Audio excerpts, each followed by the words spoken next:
कहानी का शीर्षक सच्ची खुशी का रास्ता। बिज्जू नाम का एक सीधा सादा लड़का था जो एक छोटे से गांव में रहता था। गांव की हरी भरी धरती, पंछियों की चहचहाहट और किसानों की मेहनत भरी जिंदगी को देखकर उसे हमेशा कुछ सीखने की चाह रहती थी। उसका परिवार गरीब था, लेकिन दिलों में बहुत प्यार और अपनापन था। एक दिन बिज्जू ने अपने दादाजी से पूछा, दादा, क्या हमारे पास कभी शहर जैसा पैसा और वैभव हो सकता है? दादा मुस्कुराते हुए बोले, बेटा, असली खुशी पैसे में नहीं, बल्कि संतोष में है। अगर तुम्हारे पास बहुत पैसा हो, लेकिन दिल में शांति न हो, तो क्या फायदा? बिज्जू ने सिर हिलाते हुए कहा, पर दादा, पैसे से तो हमें आराम और सुख मिलता है ना? दादाजी ने बिज्जू को एक पुरानी कहानी सुनाई। बहुत पहले की बात है, इसी गांव में एक राजा था। उसके पास बहुत दौलत थी, लेकिन दिल में कभी सुकून नहीं था। वह हमेशा परेशान रहता था और हर चीज में कुछ कमी महसूस करता था। एक दिन उसने एक साधु से पूछा, मैं इतना धनवान होते हुए भी खुश क्यों नहीं हूं?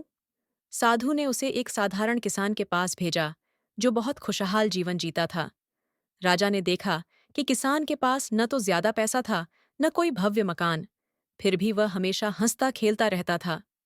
राजा ने किसान से पूछा, तुम्हारी खुशी का राज क्या है?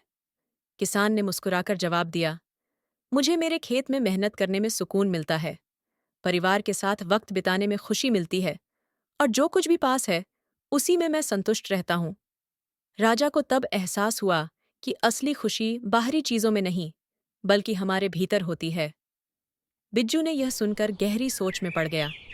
वह दादाजी से बोला, तो क्या इसका मतलब है कि हमें वो करना चाहिए जो हमारे दिल को सुकून दे, न कि केवल पैसे के पीछे भागना चाहिए?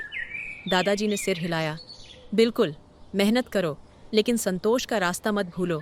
सच्ची खुशी तो उसी में है। उस दिन के बाद बिज्जू ने तय किया कि वह अपने खेत में मेहनत करेगा और अपने परिवार के साथ वक्त बिताकर हर छोटे छोटे पलों में खुशी ढूंढेगा। धीरे धीरे उसकी जिंदगी में सुकून और संतोष आ गया। उसने समझ लिया कि गांव की सादगी और अपनी मेहनत में ही असली खुशी छिपी है।